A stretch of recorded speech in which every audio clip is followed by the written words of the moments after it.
ปิดเกรดค่ะ โอ้ my god แล้วก็ชิงคอมก็คือนั่นแหละ ภาษาจีนค่ะ ภาษาจีน บอกไอ้นี่ไ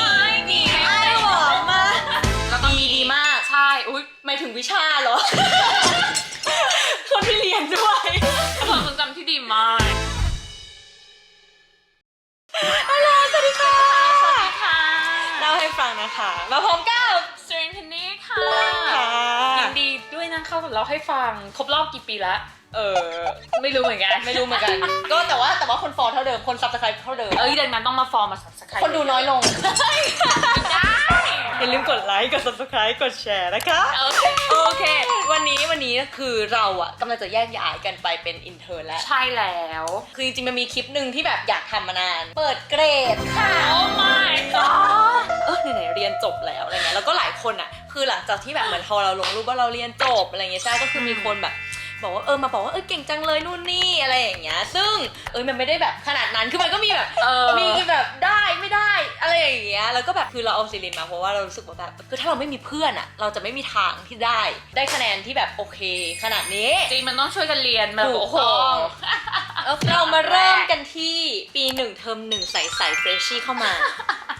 เฟชชี่ปีหนึ่งเราก็จะเป็นวิชาเลือกค่อนข้างเยอะสมัยก่อนเนาะช่วงหลักสูตรของเราอ่ะก็จะเป็นวิชาเลือกแล้วก็พวกแบบพื้นฐานภาษาอังกฤษแล้วก็พื้นฐานเรื่องของวิทยาศาสตร์ นั่นแหละ แล้วตอนนั้นคือคุณเรียนวิชาเรื่องอะไรบ้าง อันแรกเลยก็เป็นภูมิปัญญาไทย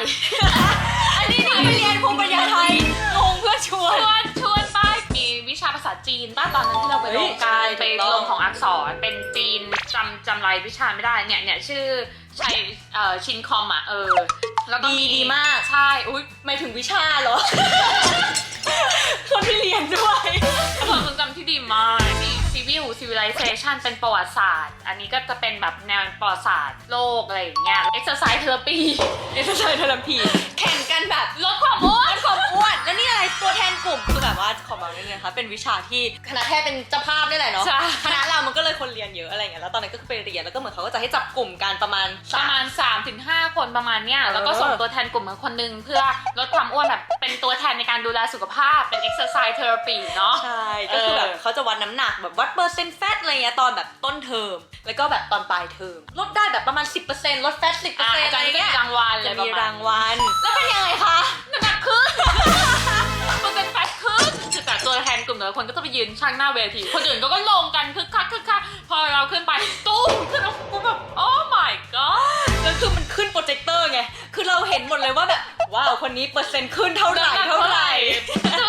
ได้ไปทำกิจกรรมกับจุฬาใหญ่ได้ไปเรียนกับจุฬาใหญ่มีแค่ปี1ปีเดียวแล้วก็สนุกมากเพราะว่าเจอเพื่อนหลากหลายมากแล้วก็มีด็อกสอบอะไรประมาณนี้ มันคือย่อมาจากแบบด็อกเตอร์แอนด์โซซายตี้อะไรประมาณนี้ปะ ใช่ก็คือเหมือนเรียนเรื่องแบบเหมือนทำให้เรารู้มากขึ้นแหละว่าแบบ แพทย์คือทำอะไร ว่าแพทย์คือทำอะไร เพราะว่าตอนนั้นปีหนึ่งพุ่งตรงปีหนึ่งก็คือเหมือนเราเพิ่งจบมัธยมปลายมาเนาะแล้วเราก็คือโลกของหมอคือเป็นโลกใหม่เลยแล้วเรารายละเอียดทุกอย่างเราก็ไม่ได้รู้จริงๆนะดังนั้นก็คือมีคนมาแนะแนวทางให้ใช่อะแล้วเกรดเป็นไงบ้างที่พูดมาทั้งหมดเนี่ยค่ะ นี่เก่งนะฟีเมดได้ B บวกฉันได้ B คือฉันแบบเป็นคนที่เรียนพวกคำนวณแบบไม่ค่อยได้เลยคือแบบฟีเมดก็คือ B ไปจ้า ก็คือเอาจริงคือปีหนึ่งเอาจริงคือในยุคเราอ่ะคือเป็นยุคที่เกรดน่าจะค่อนข้างเก็บง่าย ใช่เพราะว่าเป็นปีหนึ่งเนาะมันก็จะเป็นพวกวิชาเลือกแล้วก็วิชาพื้นฐานอะถ้าตั้งใจอ่านหนังสือแล้วก็พอไปทำกิจกรรมอะไรบ้างมันก็ได้ A อยู่ โอเคปีหนึ่งถือว่าเทอมหนึ่งถือว่า เรื่อยดีมากต่อมาเทอม2เทอมที่2ก็ยังมีวิชาเลือกอยู่ของฉันเป็นซีวิลซีวิลก็เราเรียนคล้ายๆกันนะเรียนด้วยกันใช่ก็คือเรียนวิชาเลือกเหมือนกันก็คือไม่มีอะไรก็คือท่องประวัติศาสตร์แล้วก็เรียนรู้ประวัติศาสตร์สนุกดีก็ได้ A เหมือนกันสนุกแล้วก็ชิงคอมก็คือนั่นแหละภาษาจีนค่ะ ภาษาจีนบอกไอ้นี่ไอ้บอกมาแต่มันเป็นวิชาของอักษรเราก็เรียนได้ไม่กี่ตัวหรอกใช่นี่ไงแล้วก็มีไบโอก็คือชีวะที่เหลือก็เป็นวิชาเลือกแล้วก็อังกฤษหมดแหละใช่เป็นพวกภาษาอังกฤษแล้วก็พวกวิชาของหมอแล้วก็อิงเมดคือเฉพาะแบบของหมอเฉพาะของหมอซึ่งอิงเมดเหมือนเขาก็จะสอนเนื้อหาประมาณแบบว่าเหมือนก็คือเป็นภาษาอังกฤษที่หมอใช้แหละแบบพวกแบบคำพลีฟิกแบบบทสนทนาระหว่างแบบด็อกเตอร์เพเชียนแบบ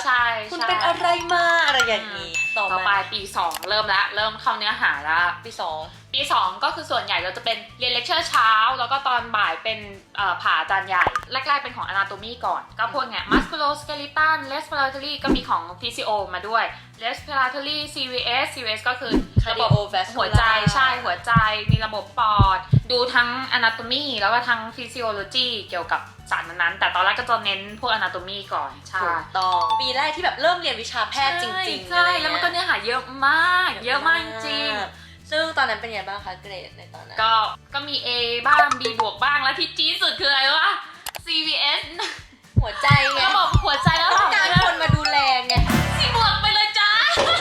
แต่มันก็เป็น C บวกเดียวในเกรดแหละแต่รู้สึกว่าแบบโอ้โหมันแรงมากในชีวิต จริงๆตอนฟังคือตอนนั้นแบบก็คือช็อกอยู่นะเพราะแบบไม่เคยเรียนอะหมายถึงว่าไม่เคยเรียนอะไรอย่างนี้แล้วก็คือฉันอะเป็นคนโลกเว้ยแบบหมายถึงว่าแลบกรี๊งอะไรอย่างเงี้ย ยากนะเว้ยหมายถึงว่าย าก มันเป็นปีแรกที่เราได้ลองสอบแลบกิน หลังๆอะคือเราอะรู้สึกว่าแบบเราก็เปลี่ยน mindset ว่าแบบเราเอาที่ process เราอะคือถ้าสมมติเรา ใช่ ทำเต็มที่แล้วอะไรเงี้ยคือผลลัพธ์อาจจะแบบได้หรือไม่ได้ตามที่หวังอะก็คือทำเต็มที่แล้วก็ไม่ต้องเสียใจอะไรเงี้ยแต่เหมือนแต่ก่อนอะคือรู้สึกว่าเป็นคนมองที่ผลลัพธ์ค่อนข้างเยอะอะไรเงี้ยพอแบบโอ้แบบตั้งใจที่สุดแล้วแต่เหมือนพอสุดท้ายมันไม่ได้หรือมันได้น้อยกว่าที่คิดอะไรเงี้ยแล้วตอนนั้นก็คือแบบก็คือมีเสียใจมีร้องไห้บ้าง ต่อไปปี 2 เทอม 2 เริ่มปรับตัวได้แล้ว ของเราก็จะเป็นพวกอีติกแบบเหมือน มีแบบ ใช่จริยธรรมแพทย์กฎหมายเกี่ยวกับการแพทย์ แล้วก็มีเรื่องของพวกเมตาบอลนิวทริชั่นอะไรที่ไม่ต้องผ่าอาจารย์ใหญ่อะค่ะเป็นเนื้อหาเกี่ยวกับเรื่องของระบบร่างกายทั่วไป human life เกี่ยวกับพัฒนาการเด็กอะไรอย่างเงี้ย principle preventive preventive med อ๋ออันเนี้ยค่อย biostat ใช่ biostat แล้วก็พวกพาโถ foundation พาโถใช่ก็มี B บวกอยู่2ตัว เอาจริงพอมองย้อนกลับไปตอนนั้นก็เก่งเหมือนกันนะ จริงปี 2 ไปกับปี 3อ่ะฉันเริ่มจับจุดอ่านหนังสือได้ก็ จริง คื เหร อ อยังไงอ่ะแชร์ เรียนในห้องเลคเชอร์อ่ะจะตั้งใจเรียนมากเพราะว่ามันจะได้แบบจบไปในทีเดียวถ้าอันไหนไม่เข้าใจเข้าไปอีเลิร์นต่อแต่ว่าส่วนใหญ่ก็จะเข้าใจภายในแบบที่เรียนพอมาตอนเย็นอ่ะเราก็จะอ่านสไลด์ถ้าไม่เข้าใจก็อ่าน2 รอบอะไรประมาณเนี้ยแล้วแต่ที่สำคัญเป็นคนชอบอ่านสรุปคืออ่านสไลด์เสร็จปุ๊บเราก็จะไปเขียนสรุปของตัวเองข้างหน้าแล้วก็เอาสรุปคนอื่นมาอ่านแก๊งเราคือนั่งข้างหน้า ตอนนั้นนะคะแบบขยันเป็นที่รักของอาจารย์ ใช่ นะคะคือเรียนจบเราคนอื่นออกเราไม่ออกค่ะ ดิสคัส เราต้องมีการ ถามอาจารย์ เป็นแบบเป็นเนิร์ดแต่เป็นแบบฮอตเนิร์ด ขอบคุณปี3 เทอม 1 ปี วิชา 3 เป็นยังไงบ้างปี 3เราเรียนเกี่ยวกับ เรียนมีเรื่องของโรคมากขึ้นแล้วก็เรียนพวกระบบที่เรายังไม่ได้เรียนในปี 1เช่นเรื่องอิมมูโนอะไรเงี้ยไมโครไบโอ ระบบภูมิคุ้มกัน ระบบคุ้มกันพวกเชื้อโรค ต่างๆ เรื่องหลักการใช้ยา แล้วก็เรื่องเกี่ยวกับพวกระบบร่างกายเหมือนเดิมแต่เป็นระบบร่างกายที่เน้นไปที่โรคต่างๆ ปกติมากขึ้น ใช่ อะไรอย่างนี้ย้อมแกรม ย้อมแกมสเตนอะไรอย่างเงี้ยใช่ ใช่ ก็คือเหมือนเดิมช่วงเช้าเรียนเลคเชอร์ช่วงบ่ายเข้าแลบแบบนั้น เกรดก็ดี หัวใจเธอเริ่มกลับมา เริ่มกลับมาละเริ่ม CVS จากปี 2 ได้แบบ C บวกอันนี้กลับมา B บวกเด้อ หัวใจเริ่มดีขึ้น หัวใจเริ่มดี มีคนมาเยียวยาไม่มี เลิกเป็นแล้ว ส่วนของฉันก็คือเอาจริงๆมีปัญหากับหัวใจจริงๆ C บวกค่ะ CVS C บวกค่ะแต่ว่าแต่มันยากอะคือหมายถึง มันเป็นวิชาที่ต้องทำความเข้าใจแบบลึกซึ้งมากแล้วก็ยาฟาร์มาโคเป็นอีกวิชาที่ฉันรู้สึกว่ามันยาก ฉันได้ B บวกเหมือนกันปี 3แบบฟาร์มาโคก็คือเรียนเรื่องยาพวกชื่อยายากๆแบบนู่นนี่อะไรอย่างเงี้ยซึ่งจริงๆคือรู้สึกว่าตอนแบบพรีคลินิกเนี่ยปี 1 ปี 2 ปี 3คือเหมือนเราเรียนแต่ว่าคือบางเรื่องคือเราก็เรียนเก็บไว้ก่อนอะหมายถึงว่าเราอาจจะยังไม่ค่อยเห็นว่าการเอาไปใช้จริงเป็นยังไงอะไรเงี้ยต่อมาพอขึ้นคลินิกอะคือเราก็จะแบบเห็นว่าแบบสิ่งที่เรียนมามันแบบเอามาใช้จริงยังไงแล้วมันก็แบบจะเห็นประโยชน์ของมันมากขึ้นใช่แล้วสิ่งที่เรียนในพรีคลินิกอะมันจะค่อนข้างละเอียดกว่าตอนที่ขึ้นคลินิกอ่ะมันจะเน้นไปที่คลินิคอลคือการเจอคนไข้จริงการเห็นของจริงซึ่งมันจะหมายถึงว่าเนื้อหาในหนังสือมันจะไปอีกด้านหนึ่งไม่ใช่มันน้อยลงนะแต่มันไปอีกแบบหนึ่งใช่ปี3 เทอม 2ก็ดีนี่บีบวกตัวเดียวเด้อปี3 เทอม 2อะไรคะบีบวกเดฟ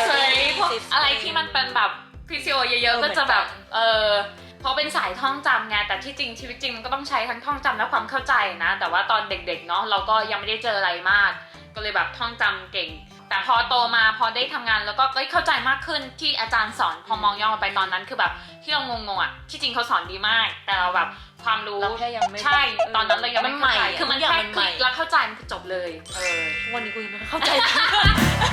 นอกจากหัวใจไม่ค่อยดีแล้วหายใจก็เริ่มมีปัญหาลง งมา B ค่ะแต่ว่าก็โอเคแบบเอาจริงฟิสิโอเหมือนรู้สึกเหมือนกันว่าจริงเป็นคนถนัดแบบคือท่องจำมันก็คือท่องแล้วเราก็คือเหมือนเราก็จะมีทริคของเราในการท่องจำอะไรเงี้ยแต่พอฟิสิโอมันต้องอาศัยความเข้าใจอะไรเงี้ยบางอย่างในตอนนั้นเราก็อาจจะคิดว่าตัวเองเข้าใจแล้วแต่พอในห้องสอบเอ๊ะที่เราเข้าใจที่บ้านมัน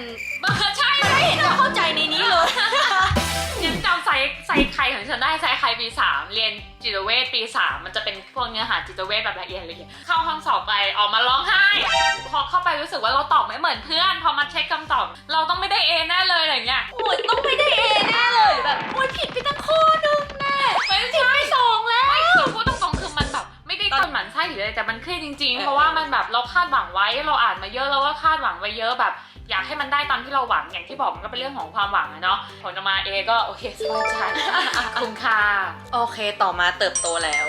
ขึ้นคลินิก ขึ้น แล้ว คลินิกอะค่ะปรับตัวครั้งยิ่งใหญ่ ครั้งยิ่งใหญ่จ พูดเลย ริง หนักมากในชีวิตเพราะรู้สึกว่าเป็นครั้งแรกที่ต้อง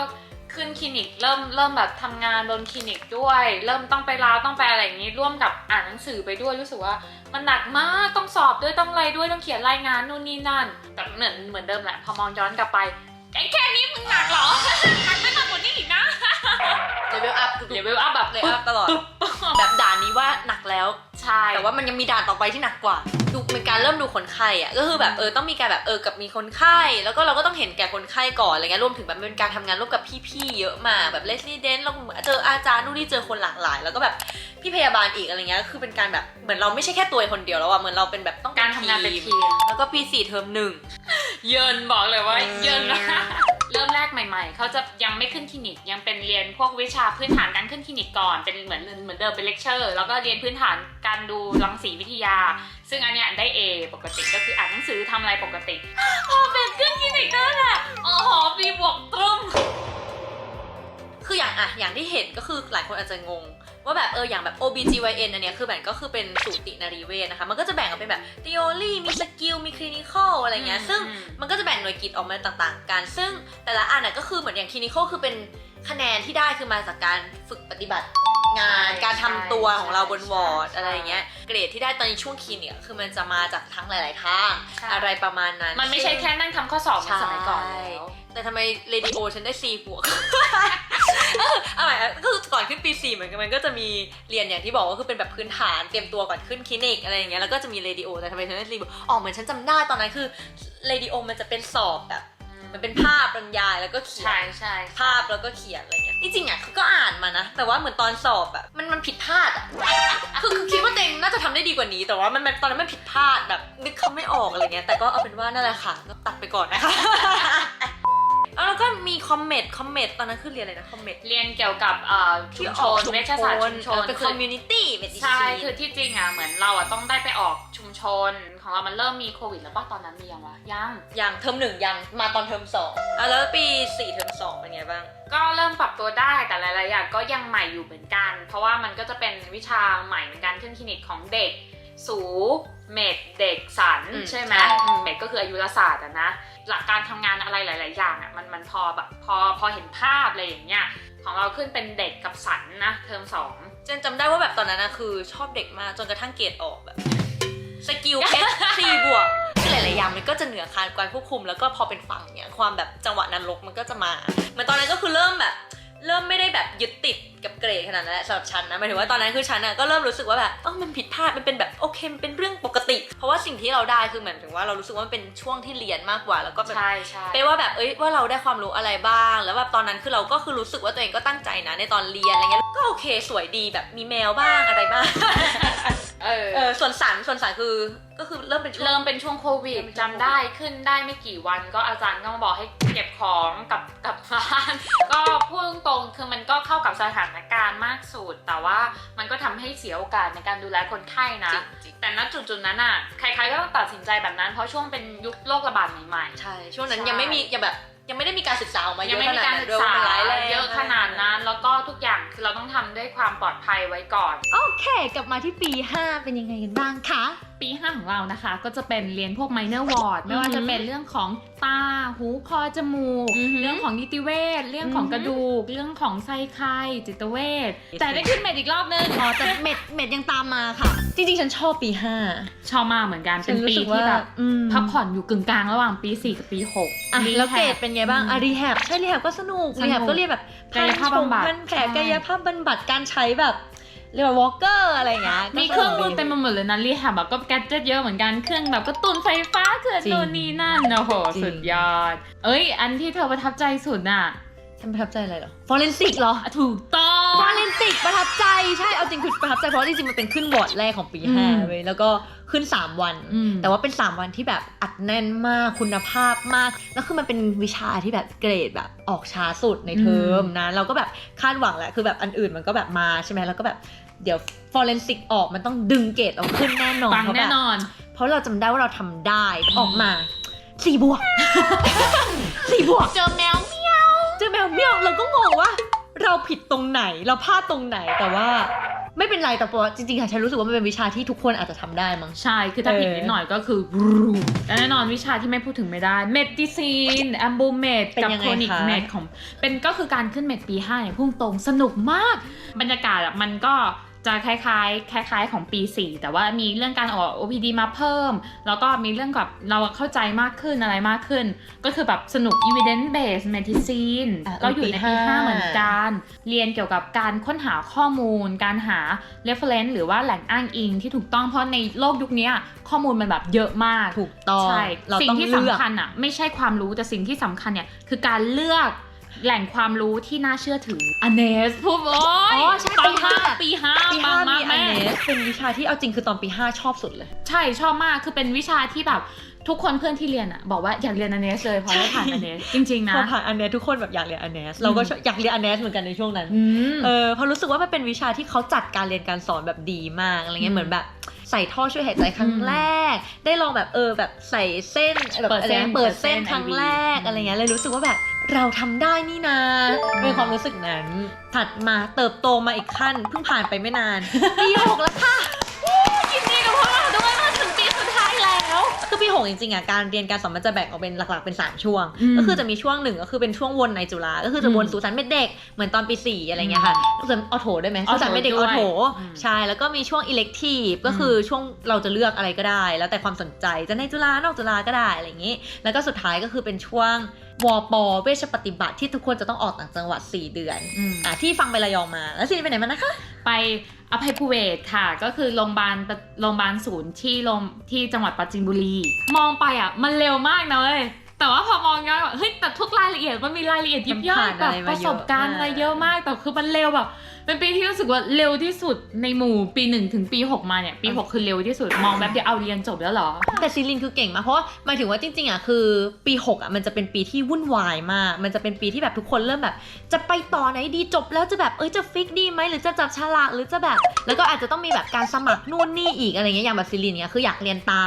ก็คือเลยไปต้องแบบสมัครตาตั้งแต่แบบเนิ่นๆเลยใช่ไหมแต่ต้นปีเลยอะไรเงี้ยใช่ของเราคือสมัครตั้งแต่ต้นปีเลยปาจีนเป็นไงดีวะปาจีนแฮปปี้มากหมายถึงว่าคือเป็นครั้งแรกที่พวกเราอ่ะคือไม่ว่าจะเป็นระยองพุชินหรือว่าปราจีนบุรีอ่ะเป็นครั้งแรกที่เราได้แบบออกไปโรงพยาบาลต่างจังหวัดเพราะว่าเราขึ้นคลินิกที่โรงพยาบาลจุฬาเนาะพอได้ออกไปข้างนอกอ่ะแล้วก็รู้สึกว่า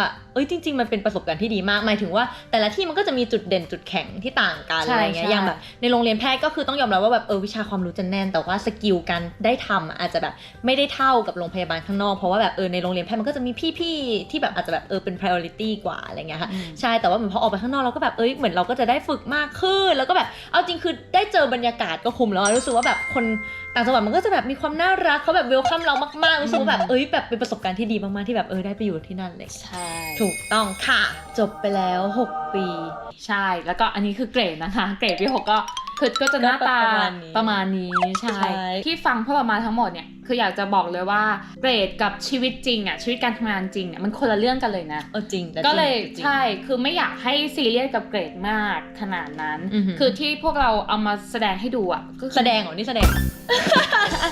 เอามาก็คือที่เอามาพูด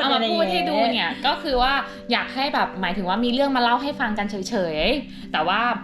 เรื่องคีย์เวิร์ดที่เราอยากให้จริงๆอ่ะคืออยากให้รู้ว่าชีวิตการทำงานกับเกรดที่จริงอ่ะมันเป็นคนละเรื่องกัน ใช่ คือเราอ่ะแน่นอนว่าเราอ่ะต้องทำทุกอย่างให้มันดีที่สุดอยู่แล้วแหละแต่ว่าแน่นอนว่าความคาดหวังหรือเป้าหมายของแต่ละคนไม่เหมือนกันแต่ที่สำคัญที่สุดคือเราอ่ะก็ต้องทำให้ดีที่สุดที่เรามองย้อนกลับไปว่าเฮ้ยเราจะ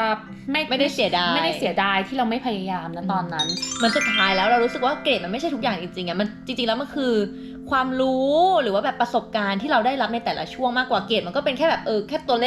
ลขนึงหรือแบบตัวอักษรนึงอะไรเงี้ยซึ่งแบบเรามันไม่ใช่ตัวตัดสินว่าเราเป็นคนยังไงอะไรเงี้ยก็อย่างที่บอกว่าแบบถ้าเราแบบทำแล้วเราพอใจแล้วในตอนนั้นเรารู้สึกว่าเราตั้งใจแล้วเราสนุกเราเอนจอยกับแบบ